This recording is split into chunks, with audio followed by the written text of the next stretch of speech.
Hello and welcome to The Naked Gospel, where we have conversations about sex, singleness, marriage, pornography, and everything in between. We bring on cultural thinkers, parents, important folk, and normal folk alike. I am your host, Shane O'Neill. If you're listening in, video versions of all of these episodes are available at YouTube, Proven Ministries. We have that below. If you're watching, you just rather listen in, then all of these episodes are available on every major podcast platform. Whether you're listening or watching, do subscribe and continue to track with us. Thank you for tuning in and enjoy the episode.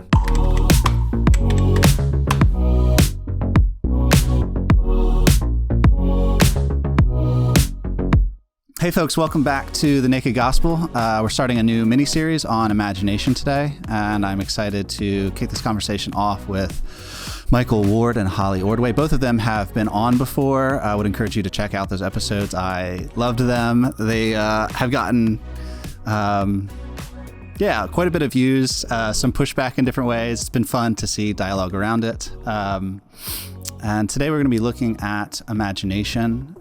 Why? So I have a graduate degree in apologetics, and not once in my degree did we study imagination. I had one professor named Dr. Baggett who put me in touch with Holly's work on imagination and apologetics, and that kind of opened up a world for me. But when I look at apologetics, I do see imagination being belittled or relegated.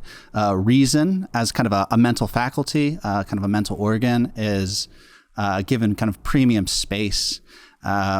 But again, this podcast deals a lot with sexual ethics. So when I look at kind of just the pornography epidemic in a real way, it's 98% of men have viewed pornography, and that's in the church and outside of the church. It's a real issue, and the average age of porn exposure is between 8 years old and 12.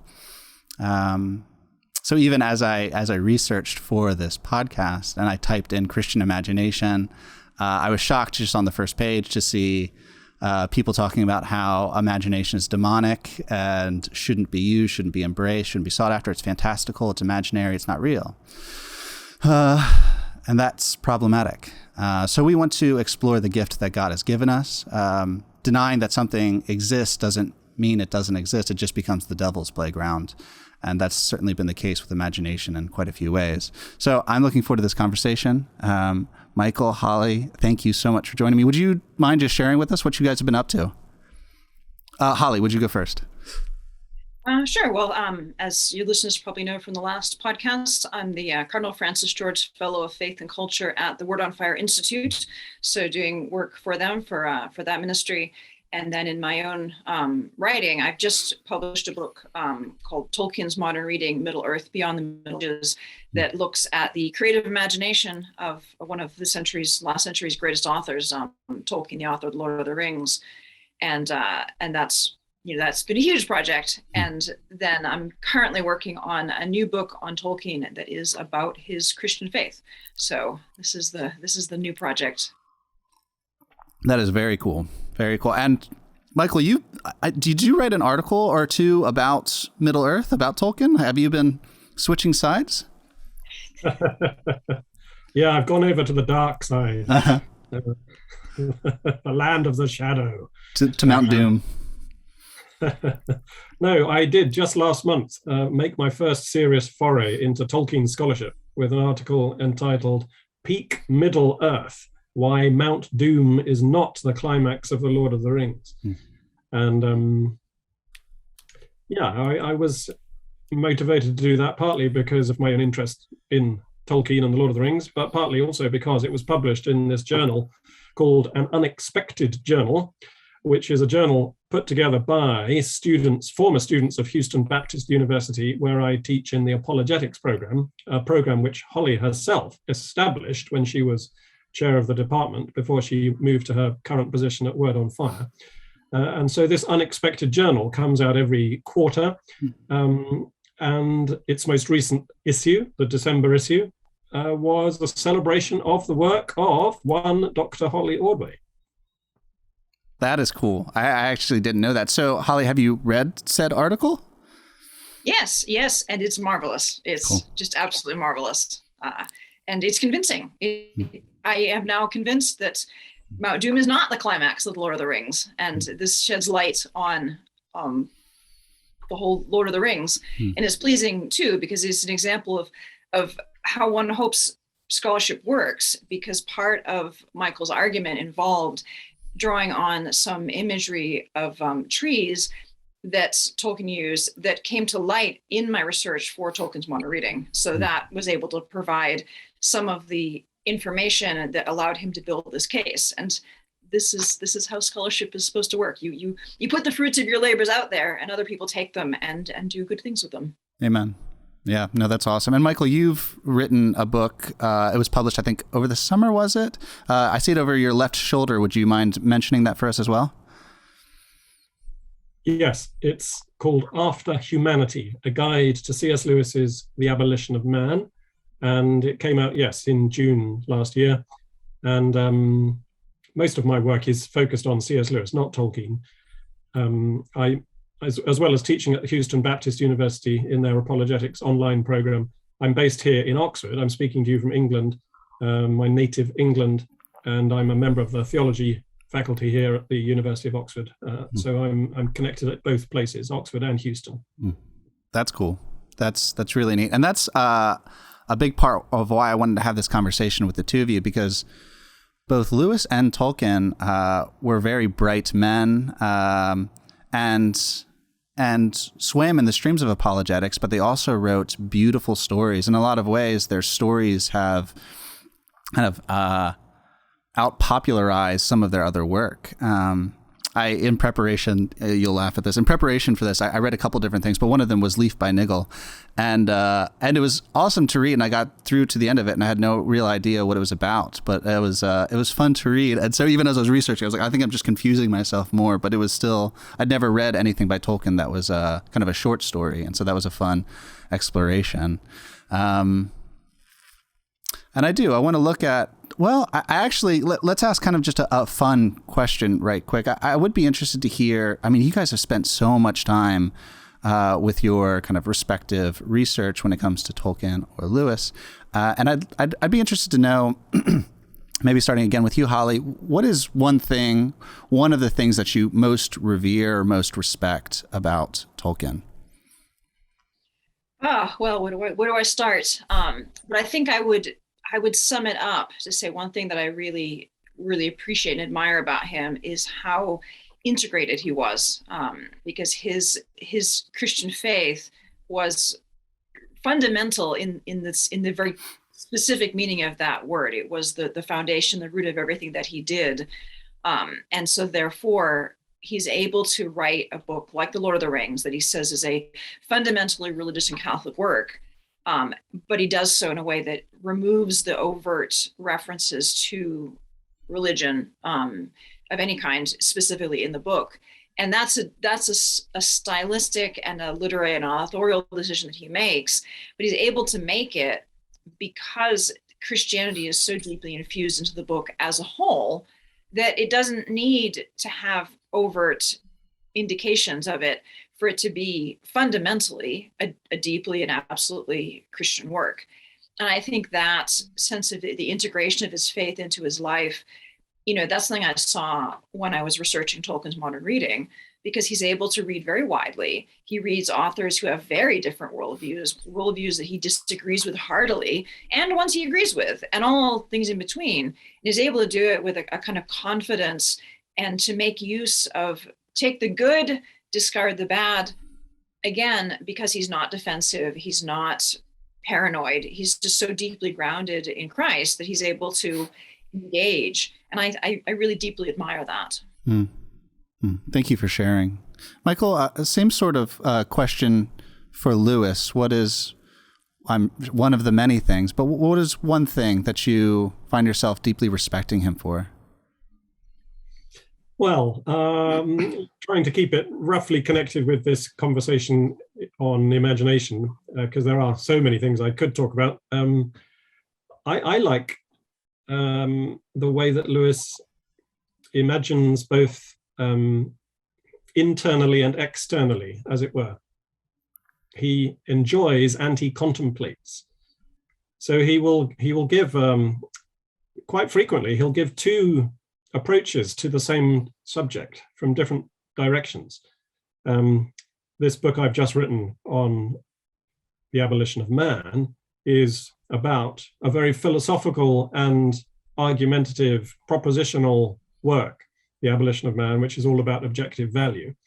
But Lewis tackled the same set of ideas more novelistically, more narratively, more dramatically in the third volume of his Ransom trilogy, That Hideous Strength. And he says as much, that hideous strength has behind it a serious idea, which I've tried to explore in my Abolition of Man. And quite often you can pair off Lewis's works, both the more propositional and the more dramatic. So The Problem of Pain, for instance, is a discursive analysis of suffering. A Grief Observed is his own very personal experience of bereavement after his wife died. You look at The Four Loves, which is an analysis of the four Greek words for love, and then turn to his novel, Till We Have Faces, and you see all those ideas put into character and plot and situation. So you can see the same ideas both sort of dissected and analyzed and, lying inert on the laboratory table. That's the contemplative approach. And then you can see them put to life in a situation in his stories. And I think that ability to move in and out of the same set of ideas is just masterly. Yeah, no, that makes a lot of sense. I am curious, and I think it's probably important at this point to kind of briefly define imagination, and I'd be curious to know, maybe Holly, if you're willing to go first, how you understand it, but how also Tolkien would understand it, and I'm sure there's a lot of overlap there. Would you mind going first? Right. Well, this way makes it easy for me because I'm drawing quite heavily on Michael's work in this, and then in turn on Lewis. So this might be stealing a certain amount of material.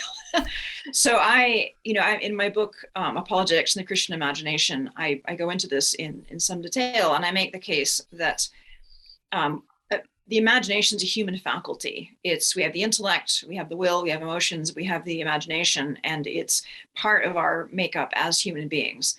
And specifically, it's what C.S. Lewis calls the organ of meaning. It's the meaning-making faculty.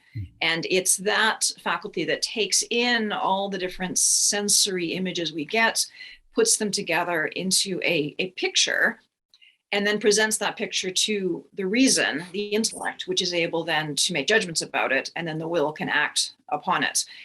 And this means that the imagination is something that's always operating on us all the time.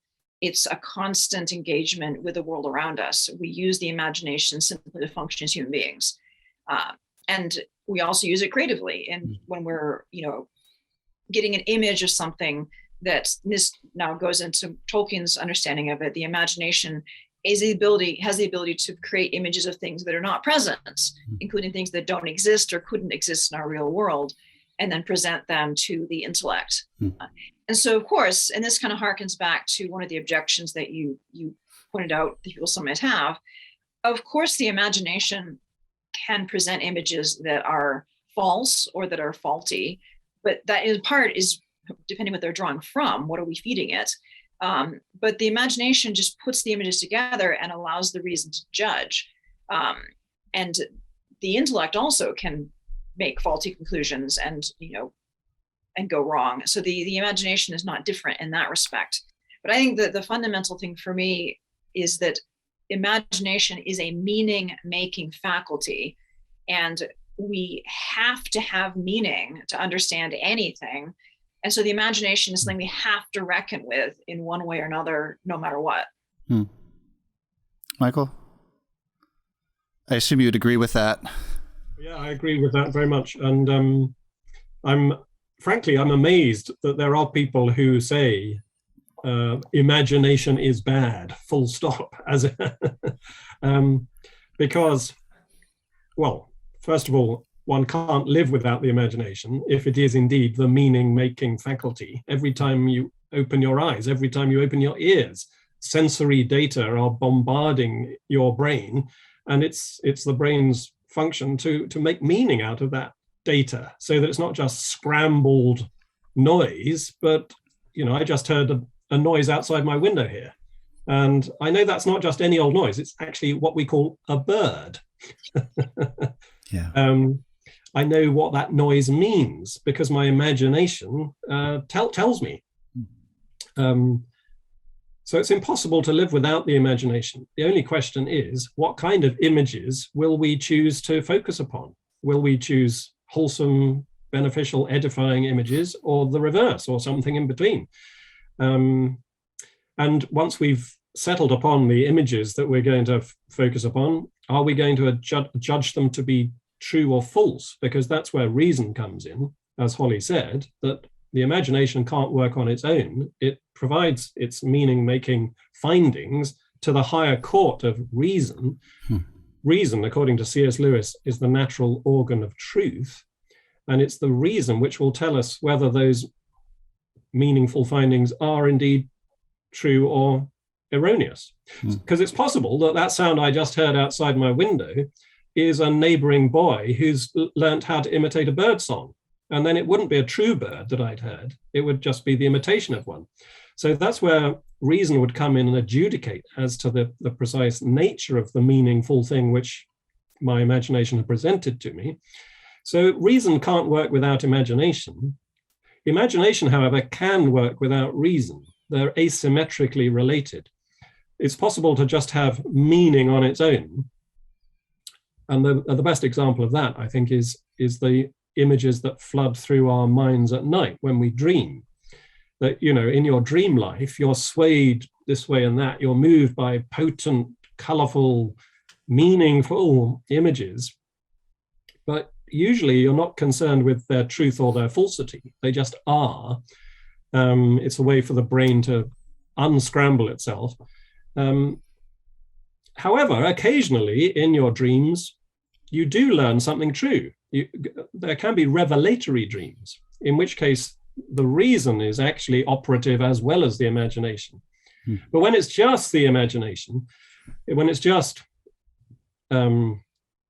these data points which aren't either true or false, then that is what Lewis would call the merely imaginary.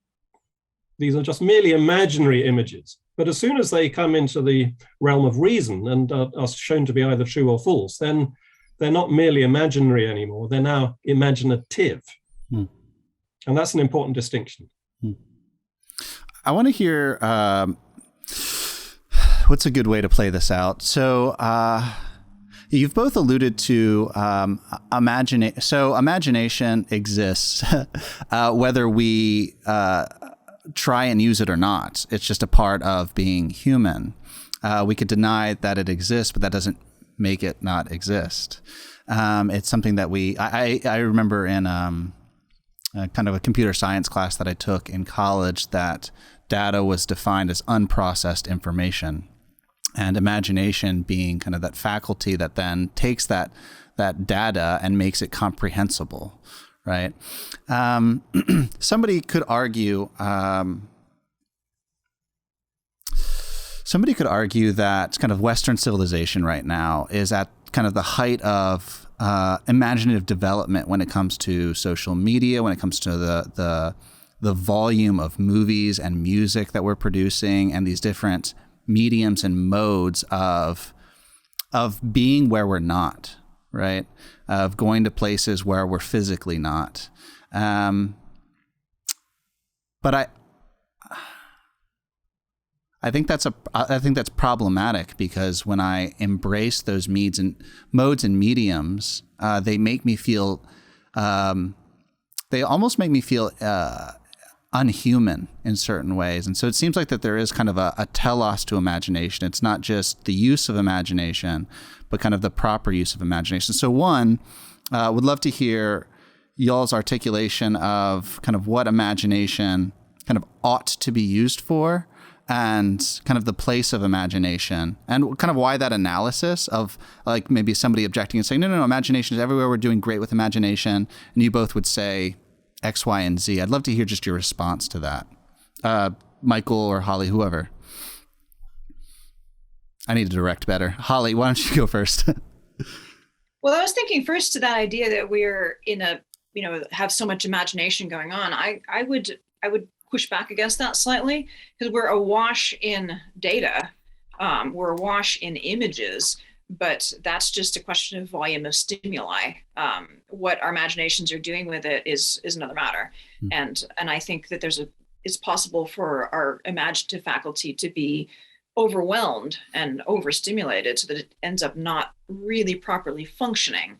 So are we in fact creating meaning, in the way that we could or should from all of this flood of data?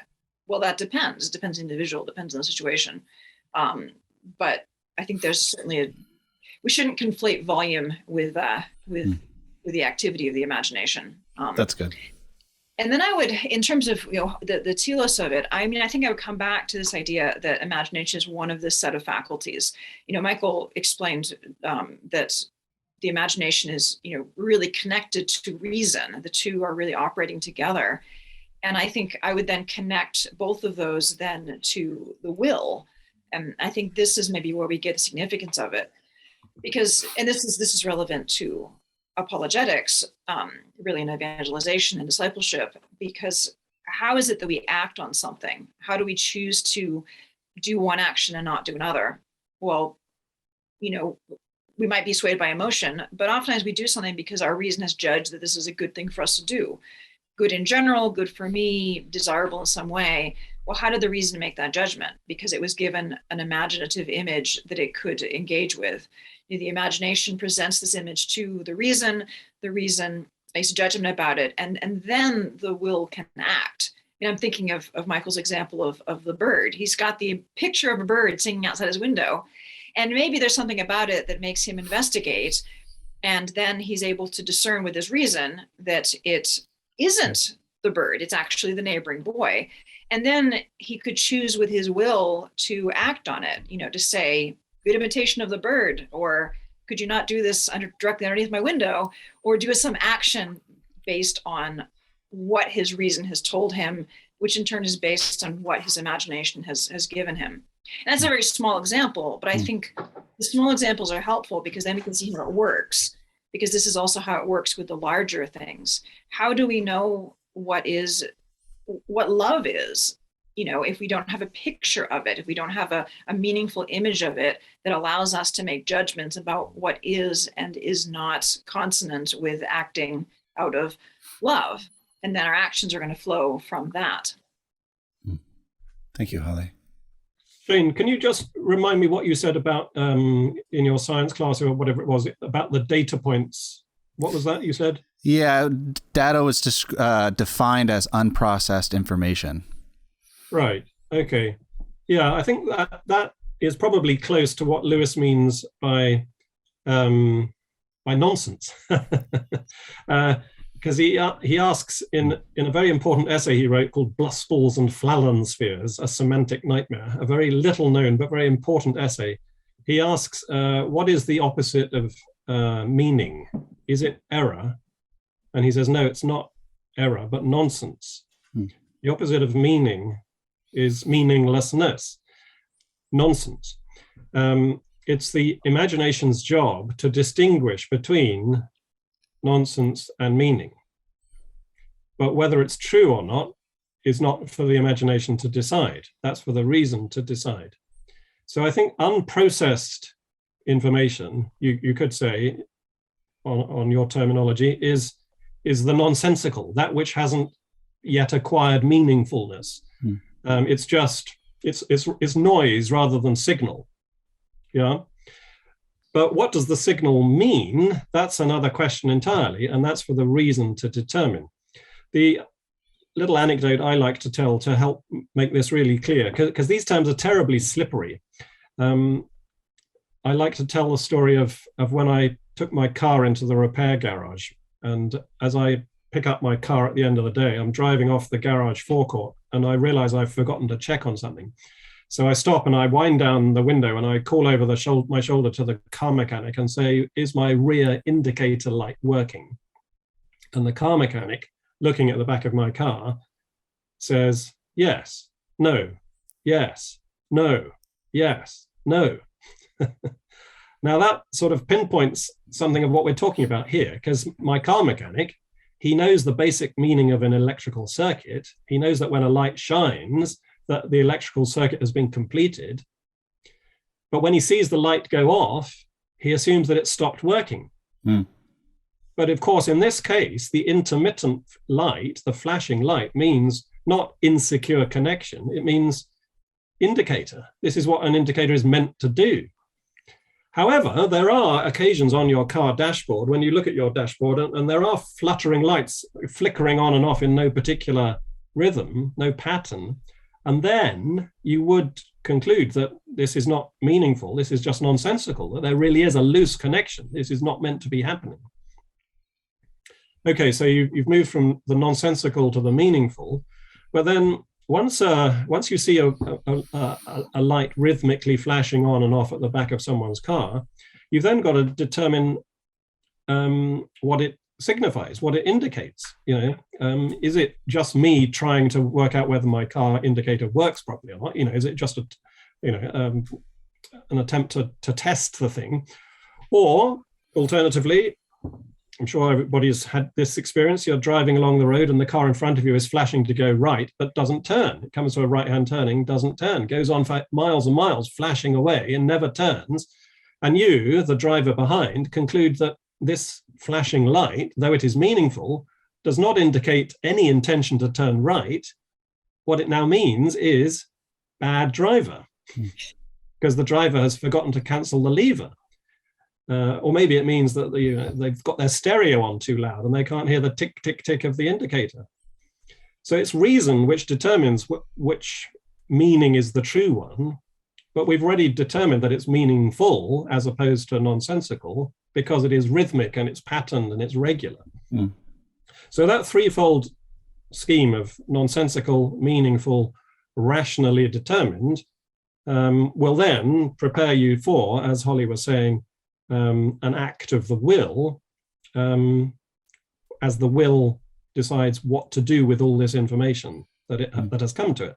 Now, this is helpful because we're talking kind of a step-by-step process of how we even go about just being human, and it's natural. I imagine somebody listening can say, "Isn't this a bit complicated?" It's like, no, like everyone does it all the time. We're doing it right now, and I think that's important. I do want to take just a step back, and I want to ask. Kind of acknowledged to you guys earlier that like my view on this is narrow, it's small. So even as I frame the conversation, I have some pieces like apologetics and kind of the prominence of apologetics right now, and thus kind of the value that is placed on reason, although I don't think that's kind of a one-to-one ratio. But reason really does hold a high priority in Christianity. And again, so I see apologetics, but I also see pornography where people are very afraid of it. They see it. And so imagination is often... So here, this will be helpful. If somebody were to come up to me and say, "Hey, how's your fantasy life?" I would know intuitively that they're asking, "Hey, how's lust going?" Right? I would know that they're talking about some sort of purity when it comes to my sexual temptations. And so even fantasy in that lingo at a very common level is seen as kind of pejorative. It's seen as something that's negative. If you're embracing fantasy, then it's bad. So I only have like very specific pieces, and I'd love to hear when you guys look at kind of our current moment, how do you guys, one, do you see imagination being relegated? Because I don't want to make that assumption that you guys see that. And then two, what are some other pieces that have kind of got us to where we are if you do see imagination being relegated? And I need to point to somebody. Michael, would you go first this time? Oh, okay. No, Holly, you go first. I like this back and forth. I like it. Good. Well, I was thinking that it really depends on context, because even your imagined interlocutor's question, "How's your fantasy life going?" If you were to ask that question to a novelist, that could have an entirely wholesome meaning. And so there would be nothing bad about it, nothing salacious, nothing unwholesome at all.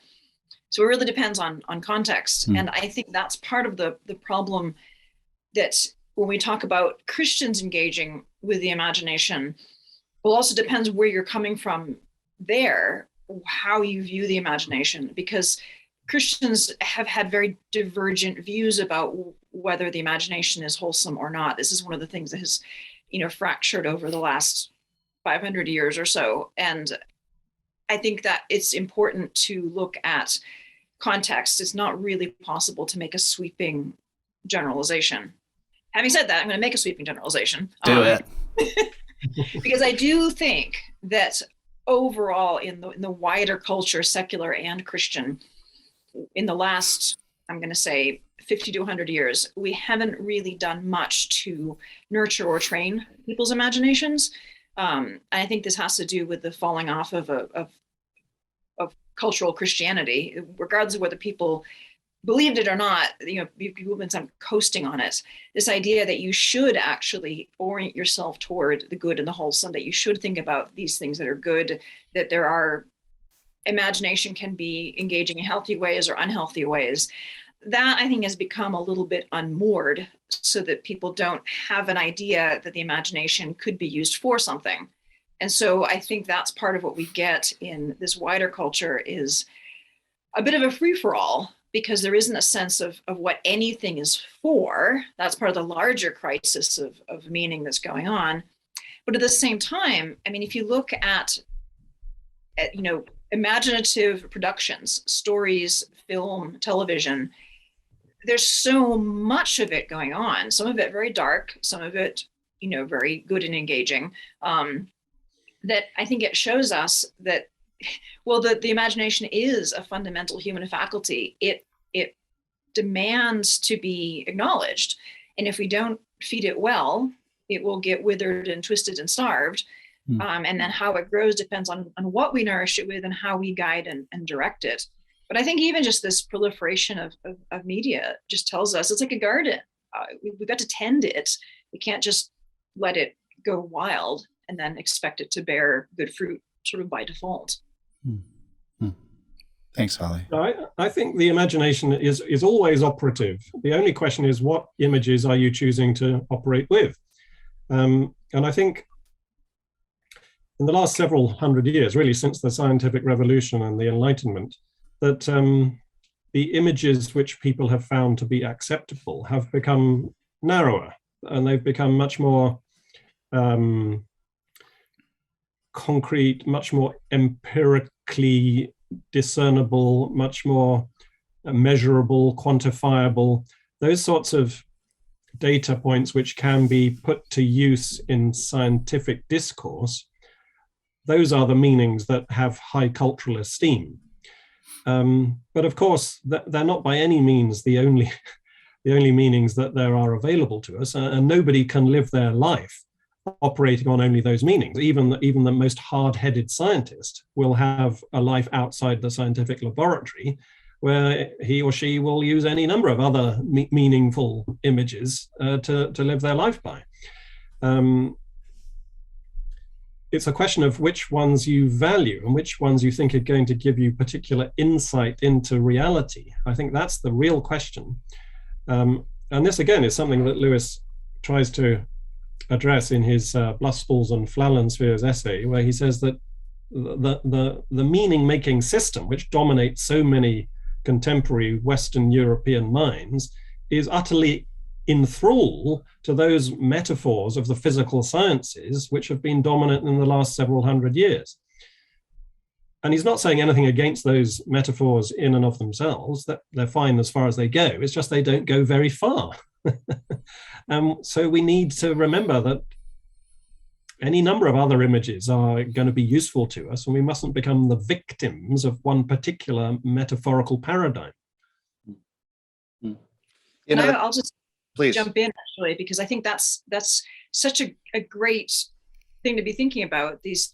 What are the images that we're using? I think about how often I see people talk about the mind in computer terms, or mechanistic terms, and talking about uploading or just talking about the mind, and of course now actual examples are escaping me.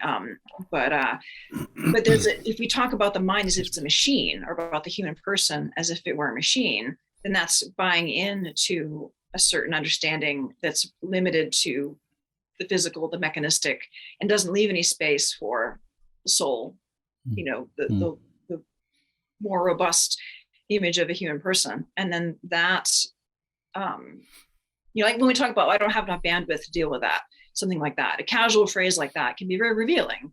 Am I referring to myself as if I were a computer? That, it may seem trivial, but how we speak about things, the metaphors that we use, the images that we use, both reinforces and frames and creates our understanding of ourselves and our environment. And we can end up limiting ourselves in that way. So a lot of people I'll talk with a lot of people just due to the nature of this nonprofit, who are addicted to like dating apps. They're addicted to sex, they're addicted to porn, whatever, but they're Christians and they know the truth and they hate themselves. They hate themselves because they continue to do the thing that they know isn't real, isn't true, isn't good, isn't beautiful. I was in a similar situation, and I've mentioned this on here before, but I went to counseling with an Anglican priest for about a year, and at the end of every session, he would hand me this wooden cross with Jesus on it, and Jesus looks beat to hell, right? Like it's not like some sort of pretty Matt Damon Jesus. It's Jesus hanging on a cross, dying, and he'd have me stare at it until I was ready, and then I would say, Jesus, make me into the man you died to redeem. And then I would kiss the cross, and then I'd hand it to him, and he would do the same thing. He'd stare at it and let it sear into him. And then when his soul was ready, he'd say it, kiss the cross. And that's how we'd always end. And that was kind of the genesis in a lot of ways for the naming of this podcast, The Naked Gospel, because the counter image to pornography will always be a naked man dying on a cross. So I'd be interested in hearing, I'm kind of preemptively answering the question, but I want to know y'all's answer, like kind of what's at stake in not intentionally cultivating the imagination. Well, I'll go first, as we have our routine here, and say I love that image that you gave of that very visceral, that very embodied image of our Lord on the cross. And of course, in your intellect that Jesus died for you, but that doesn't give the same power as seeing this imaginative depiction of it. And it's an imaginative depiction of something that's real. So here we have, truth and imagination, we're lined up here.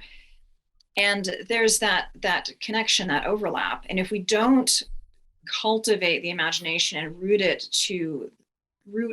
in the things that are really true, and in turn, if we don't draw on the imagination's power to show us the meaning of the things that are really true, then the gospel just becomes kind of an airy abstraction, because that's, it's not enough for it to be true. We have to find it meaningful, because there are loads of things that are true that are not meaningful. I mean, to give a very trivial example, I am rubbish at directions. So if someone gives me a set of directions, go down this street, turn right, turn left, 2 sentences in, I'm receiving all of this information. It's absolutely true. It is utterly meaningless to me, and I'm going to get lost. So we have to make that connection, use the imagination to root ourselves in what's true. Because if we don't, then it's all just vapid words and doesn't actually bring anybody to the gospel. Thank you, Holly. Yeah, I think with regard to what you were saying, Shane, one of the problems in the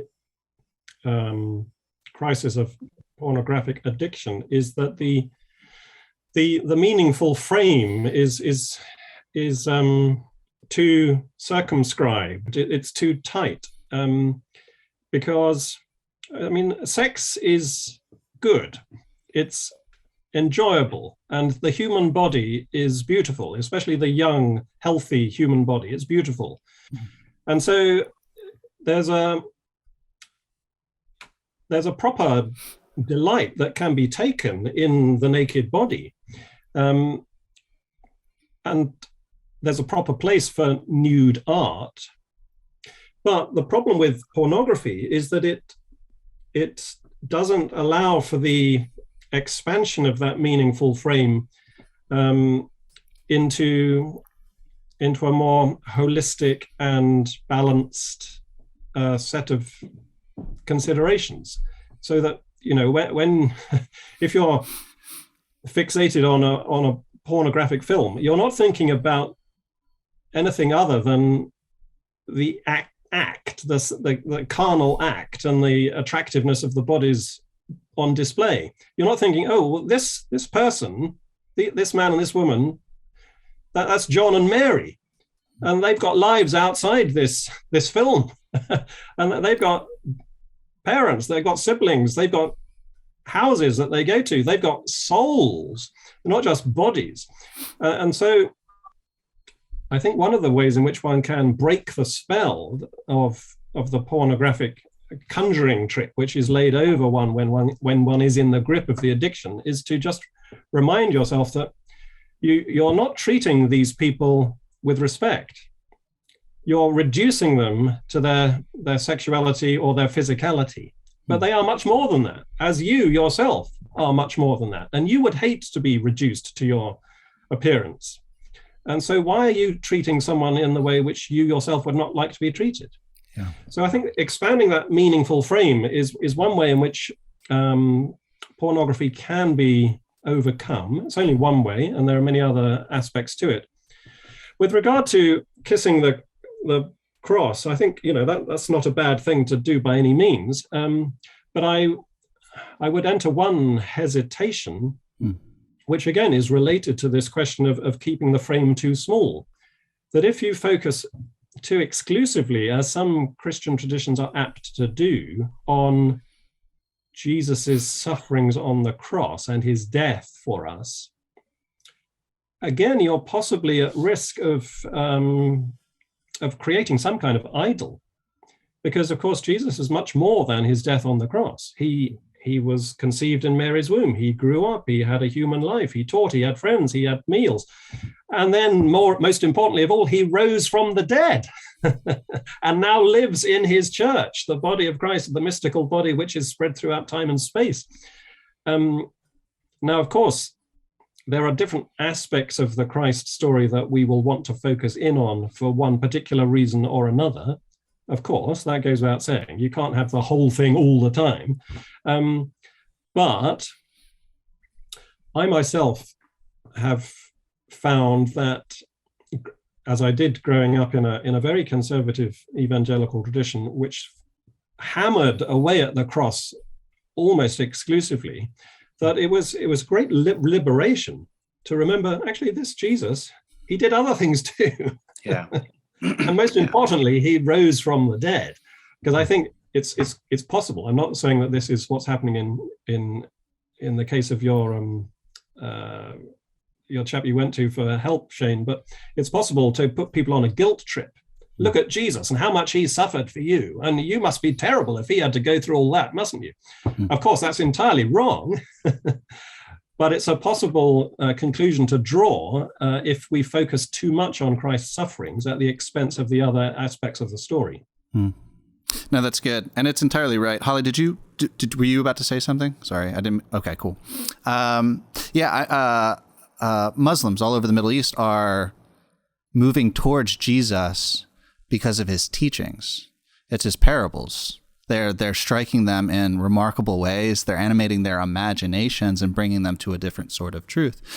I think your point is well taken, and even what you were talking about earlier, there is a sense in which like the imagery of porn is its own end. Like pleasure is the end. The image is the end. Whereas, of course, when I'm looking at Jesus on a cross, I understand that it's a window to what happened 2,000 years ago. It's an icon, right? And so there's a sense in which it points me to a canvas and tapestry behind it that invites me to actually come and be a participant, a character in this grand story of this king who's come to love and save me. So I like everything that you guys are saying. I do want to ask about I touched on this a little bit earlier, but I do want to ask about the kind of harmonization keys or calibration keys when it comes to, again, the tell us of imagination. So somebody could say they're using imagination, and maybe you guys would respond in certain senses, well, you're using imagination wrongly. So maybe like a child who, well, yeah, like I guess an easy one would be a little girl wanting to be a boy, right? Or wanting to grow up to be a big, strong man. It's like, okay, there's a kind of a teleological issue here, but there's got to be some sort of like grounding for how we imagine ourselves and how we pursue cultivating a healthy and true imagination. If we believe that Jesus came to show us true humanity, then there's and that's one of the things that he disciples us in as Christ is formed in us. I would love to hear y'all's thoughts on what it looks like to properly, like how do we even go about properly, again, cultivating imagination? Well, I think it comes again to that integral pairing of reason and imagination, because as we've been exploring, the imagination presents these meaningful images, and they're meaningful, but to what extent do they correspond to what's true? And that's for the reason to judge. And so we have to recognize that interplay. So for instance, in your example of the girl who's imagining herself as a boy, well, what is it that the imagination is doing? The imagination, she's thinking about possibilities. She's thinking about what she has taken in. Maybe she has, had some unfair limits. You can't do that. You're just a girl. And she's imagining, well, what if I could do that? What if I could play sports? Or what if I could climb trees and I'm not allowed to? Yeah. Or maybe she's just, stretching her imagination. What would it be like to be a boy? And that's a perfectly wholesome thing to do. That's what artists and, writers do all the time. What would it be like to be someone other than myself? And that's empathy, really. So we would have to say, well, what's the intellect going to do with that? Not to come down like a hammer and say, you mustn't imagine what it's like to be a boy because that leads you into dangerous territory. But to say, well, what is it that you're thinking about? What would it be like, to be a boy? Well, I'd be like this, and you are a girl, and what it would like to be a woman. And what is it that your heart is longing for to do and to be? And maybe that's something then that the intellect can recognize, oh, this is a good thing. Women can be strong and athletic and do all these things. Doesn't make them men. When I was in college, I was the men's saber team because there were no women saber fencers at that time. And I wanted to hit people with swords, and it was good fun. And so they put me on the men's team because there were no women's teams for me to be on. And it made me a woman on the men's team, and I had a great time. It was wonderful. And it allowed me to develop characteristics of strength and courage and perseverance and all of those things, which are feminine traits. They're not exclusively masculine. And that imagination there, was a good imagination. But then we can say, well, where does the imagination, is the imagination saying, oh, then I could actually be a boy, or I want to be something that I can't be or shouldn't be. I want to be a murderer because that would be exciting to do a murder and get away with it. Well, no, that would be bad. It would be wrong. We don't want to do that. That would be the intellect judging that this is not a good thing for the imagination to be doing. So I think that's the key here, to say the imagination is bringing these meaningful images. And then the intellect needs to judge, but needs to judge discerningly and not to slap them down instantly if they don't fit certain stereotype boxes, but to say, what actually is the meaning that we're engaging with here?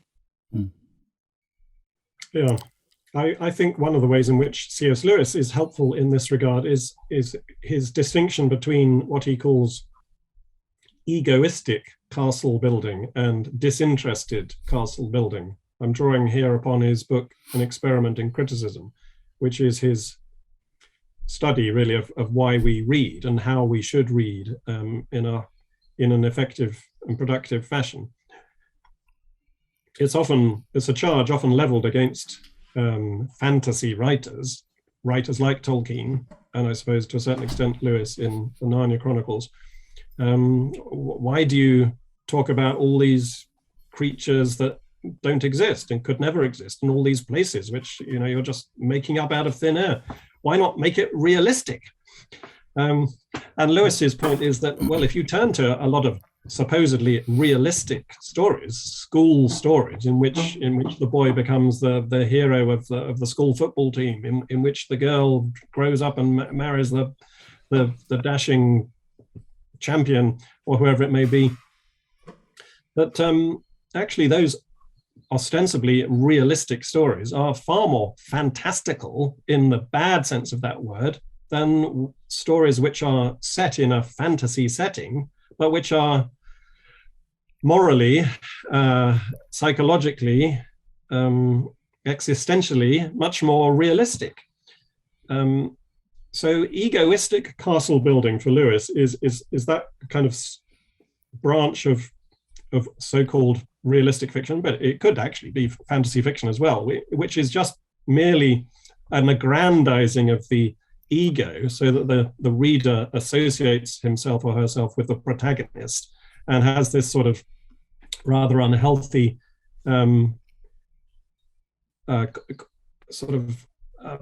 proxy experience of success to compensate them for all their failures in the real world.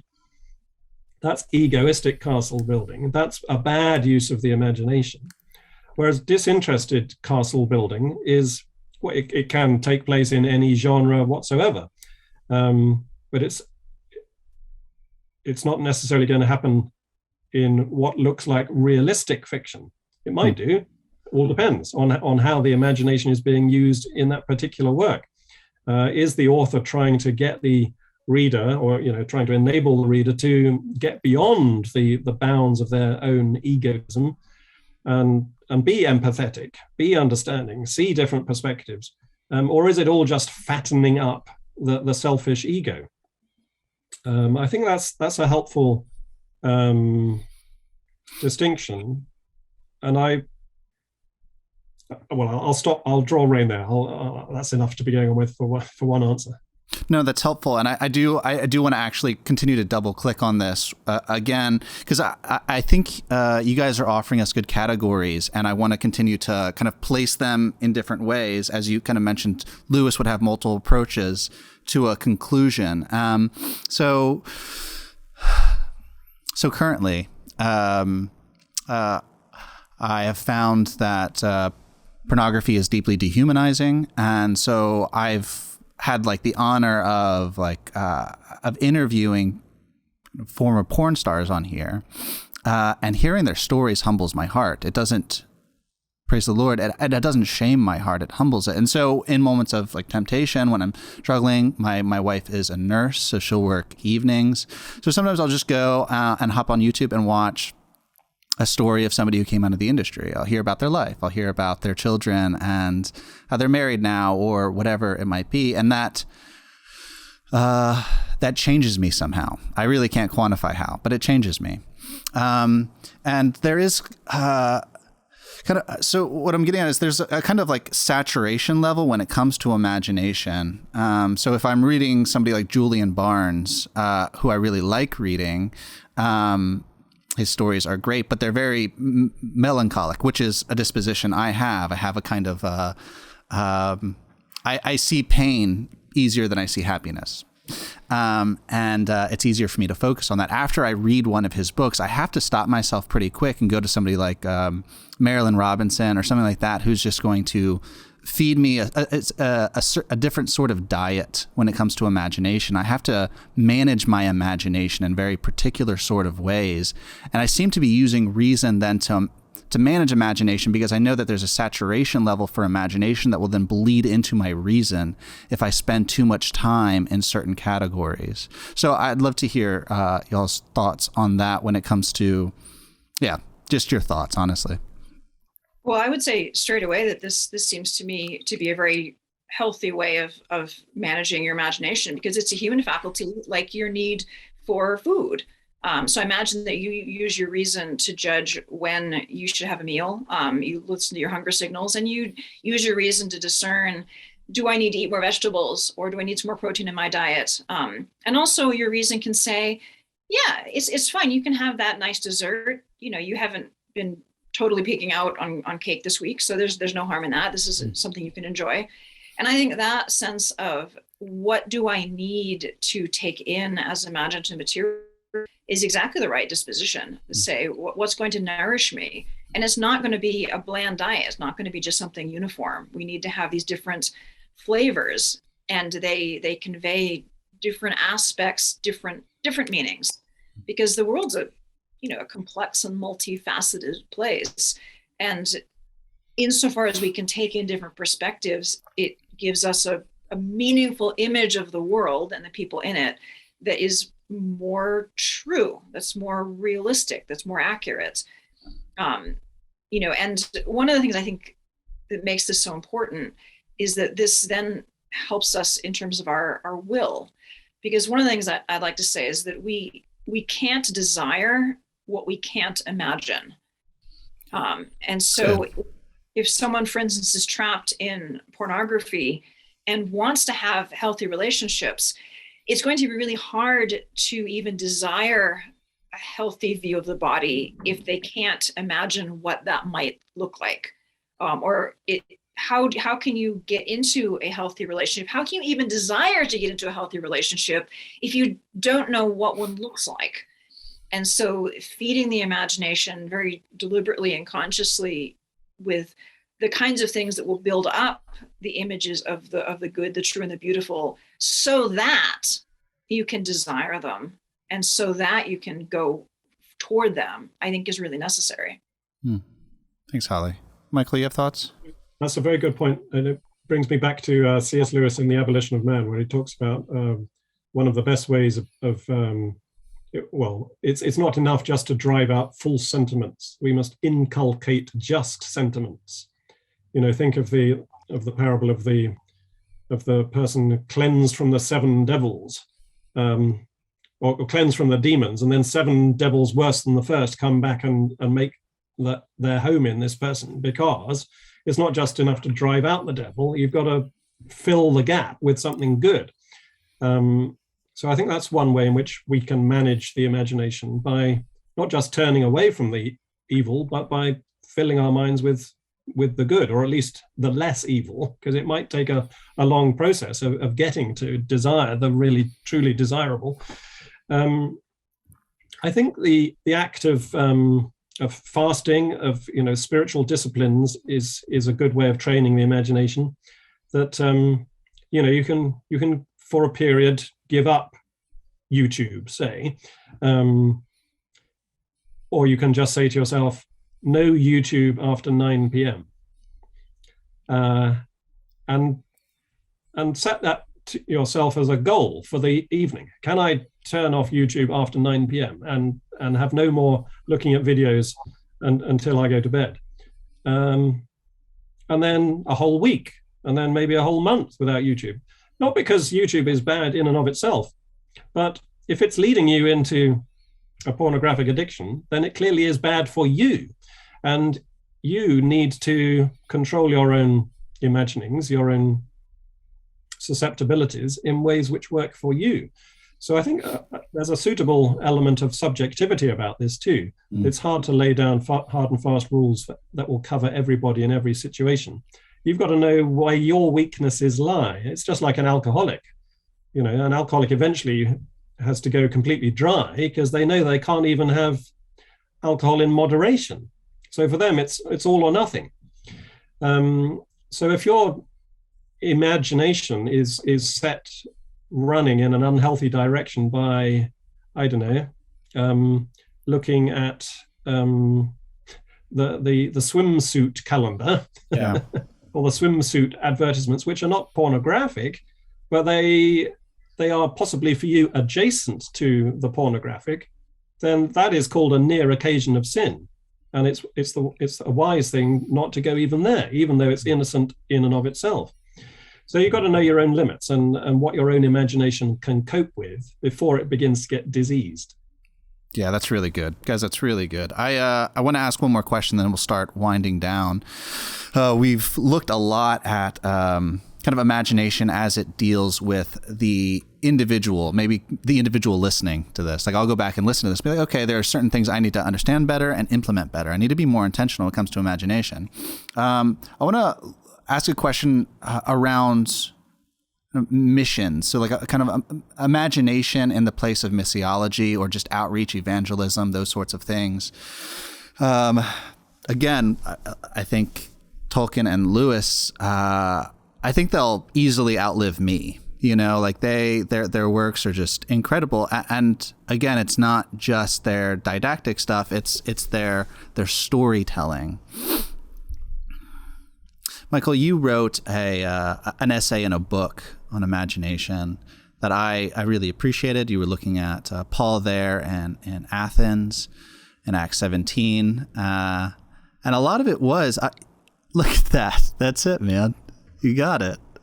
I do have to say real quick, just so I don't ever forget it. Holly, I thought you were cool, but knowing that you're a saber expert, all of a sudden just like bumped you up epistemically in your cool dar right there. Yes. So the place of utilizing imagination intentionally in how we communicate and how we our hearts are full. We love a lot of people, and the world is really, really beat up. And sometimes just giving them syllogisms for truth isn't enough. How do we utilize imagination to love and to witness to the world around us? Well, I would say that we first have to really speak the language of the people that we're trying to reach. Because one of the big problems I think today, I would say even the problem for mission is what I call the meaning gap. That we use these words, Jesus, love, Savior, sin, grace, and what do they mean to the people to whom we're talking? And probably nothing. Or if they do mean something, they probably mean something very different. Faulty. And so we have to find ways to communicate these images, these concepts, so that they gain meaning. So we actually have to start not at square one, but at square zero or square minus 10. And that's just where we are. I mean, to take a very simple example, we talk about, the love of God the Father. Well, what does that mean in a culture where divorce is so common? How many of my students over the years have come from broken homes where what does father mean? Maybe someone they never met, maybe someone who abandoned their family. Does it mean their mother's latest boyfriend who may or may not be abusive to them? So when we talk about the father's care for us, that could mean something frightening, intimidating, threatening to the people that we're talking to who have not been able to gain a meaning of father as it should be. So I think a lot of our work has to be really at the most basic level of language, saying, well, what do we mean when we talk about these things? And that's slow work. It's painstaking work. And I know there are a lot of, Christian apologists and evangelists who, they have the zeal, they want to rush forward and share the gospel, but they do so quickly that it doesn't have any effect because they're in effect speaking a different language that their listeners don't understand. So what's even the point? You're not actually sharing the gospel. You're just saying these words. Mm. So I think the meaning-making capacity of the imagination is so key here, because an artist or an author or a filmmaker who allows the audience to gain an image of fatherhood as loving and caring and protective and good has actually advanced the gospel in significant ways by giving a meaning to people, so that when we say God is Father, Son, and Holy Spirit, they've actually got something to latch onto with that father part of it. Thanks, Holly. And you do see that with Paul there in Athens. He takes a tour of their stories, right? He sees what they worship. So it's the very same practice. Michael? Yeah, distinguished between the didactic writings of Lewis and Tolkien and their storytelling.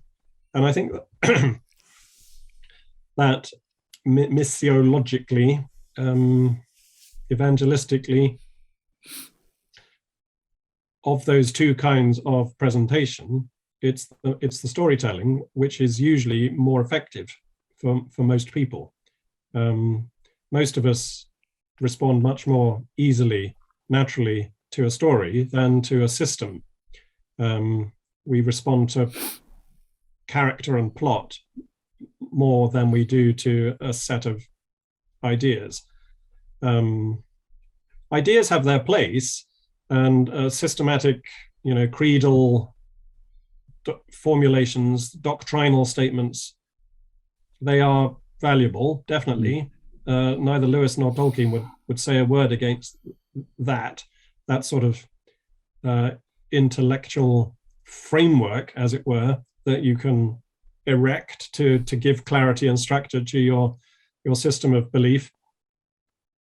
But the belief itself lives beyond that framework and is much more naturally communicated through stories, because stories are much more closely reflective of real experience. The real experience of Jesus himself, being conceived, being born, living, dying, rising again, living now in his church. That sequence of events is a story. And each of us understands our own life very narratively, where we've come from, who our parents were, where we lived, which schools we went to, who we dated, who we married, blah, blah, blah. That sequence of events with those situations, those characters, that's all narrative theology. And so putting your Christian message into a story form, either if it's, retelling the gospel story, retelling your own experience of grace, or holding up an example from the lives of the saints, all of that, I think, is on the whole going to be more effective than a presentation of the faith which is primarily or solely doctrinal. And this is something that I've learned from C.S. Lewis. Lewis himself learned on the brink of his becoming a Christian, that it was Tolkien and another friend of Lewis's called Hugo Dyson who said to Lewis, "You enjoy pagan stories of dying and rising gods. You love these stories of Greek and Roman and Norse deities who die and go down into the underworld, and whose death achieves something back here on earth, new life in the crops, the coming of spring, the coming of sunrise. You find all this very meaningful and fruitful imaginatively. But when it comes to Christianity, you, C.S. Lewis, this is the pre-Christian C.S. Lewis, you want to turn it into doctrines. You start wanting to talk about sanctification and propitiation and expiation and all these technical sounding terms. Forget all that. That's letting the tail wag the dog, because those doctrines are less meaningful than that which they are doctrines about. Yeah. These doctrines, as Lewis himself would later say, are translations into our concepts and ideas of that which God has already expressed in a language more adequate. And the language which is more adequate is the lived language of Jesus being incarnated, dying and rising. That's the most adequate way of expressing it. And we can tell that because that's how God did it. God didn't write us a book. God came to us in a human life. Now, admittedly, we can read about that life in a book, but we are a religion of the word. We are not a religion of the book.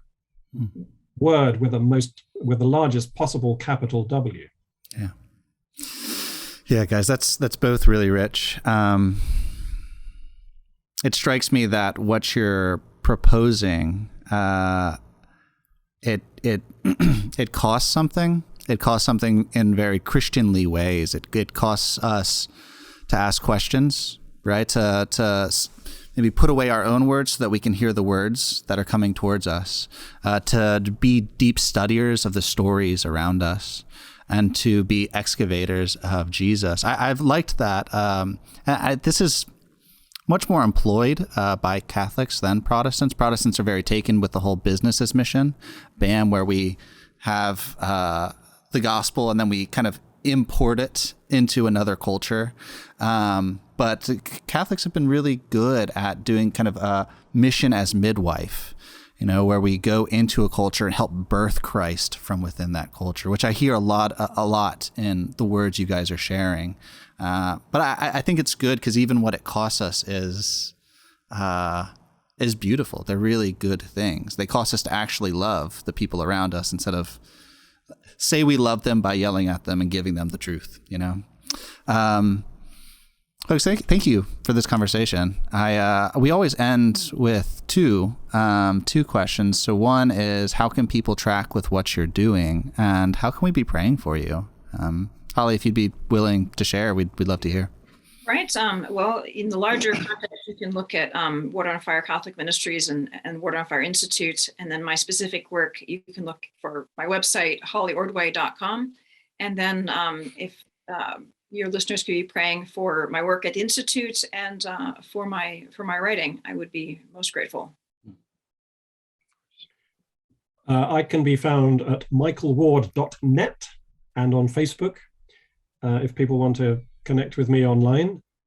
As for prayer, well, my immediate prayer need, I don't know when this is going out. It may be too late by the time this goes out, but in about 10 days' time, I'm hoping to travel to America. First time since the pandemic. I normally go to America twice a year, but wasn't able to do it at all in 2020 or 2021. But I do have a ticket bought, and I'm hoping to enter the United States of America on the 24th of January. So please, if anybody's listening to this, and it's still before the 24th of January 2022, pray that I'll be able to get in the country. Amen. Amen. It would be, if it comes out after the 24th, it'd be retroactive prayer, Yes. Michael, Holly, thank you for this conversation. It's been strikingly rich. I think I will be excavating stuff from it for quite a while. I appreciate you both coming on just to have this conversation. Thank you, Shane. Glad to be with you. Yeah. It's my pleasure. Yeah. Thank you. Folks, thank you for hanging with us. It's a lot. Would love to hear your thoughts, your responses. Leave them in the comments below. And grateful for these sorts of conversations. Would encourage you to have them with the community around you, with the family around you. It's deeply important, the place of imagination in the Christian life. And I hope this gives you some footing, some grounding as you explore Jesus and continue to get to know him and what it looks like to share him authentically with the friends around us that deeply need him. We're grateful for this conversation because it hasn't just been information. It's also been kind of an approach to loving well ourselves and our neighbor. So thank you for joining us, and we will catch you all next time on The Naked Gospel.